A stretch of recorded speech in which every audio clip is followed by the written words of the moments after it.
জাতিসংঘের স্বল্পোন্নত দেশ থেকে উত্তরণকে বাংলাদেশের জন্য এক বড় অর্জন হিসেবে উল্লেখ করেছেন বিএনপির ভারপ্রাপ্ত চেয়ারম্যান তারেক রহমান। তবে তিনি সতর্ক করে বলেছেন, এই উত্তরণ কেবল একটি মাইলফলক নয়, বরং অর্থনীতি ও সাধারণ মানুষের জীবনে নানা ধরনের ঝুঁকি ও চ্যালেঞ্জও বয়ে আনতে পারে।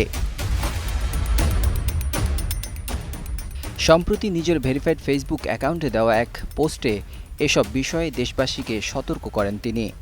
তারেক রহমান লেখেন, আমরা যদি সাবধানতার সঙ্গে এগিয়ে না যাই তাহলে উদ্বিগ্ন হওয়ার মতো অনেকগুলো বিষয় আছে।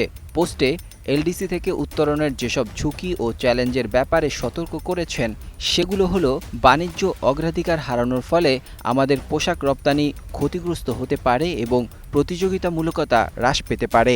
দেশের রিজার্ভ এবং ঋণ ইতিমধ্যেই চাপের মধ্যে রয়েছে। এ অবস্থায় এলডিসি থেকে উত্তরণের পর রেয়াতি ঋণ এবং সাহায্যের অ্যাক্সেস সংকুচিত হবে এবং আর্থিক চাপ বৃদ্ধি পাবে।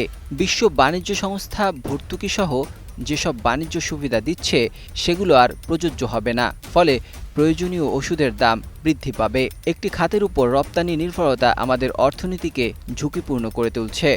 আমাদের দেশের ব্যবসা প্রতিষ্ঠানগুলো যাতে ঝুঁকির মধ্যে না থাকে তা নিশ্চিত করার জন্য আমাদের এখনই জরুরি পদক্ষেপ নিতে হবে।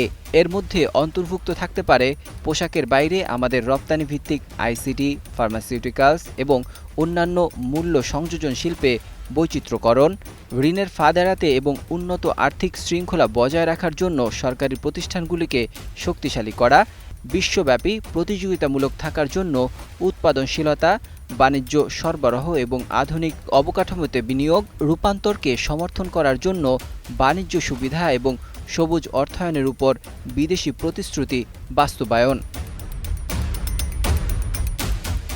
তারেক রহমান আহ্বান জানান, আমরা যেন আমাদের দেশের শ্রমিক, কৃষক এবং যুবকদের একটি ঝুঁকিপূর্ণ পরিস্থিতিতে পেছনে ফেলে না যাই। এলডিসি থেকে উত্তরণের সুফল ভোগে সক্ষম হওয়ার জন্য বাংলাদেশের নাগরিকদের জন্য বাস্তব অগ্রগতি এবং সুযোগের প্রয়োজন। Desk report, ২১ television.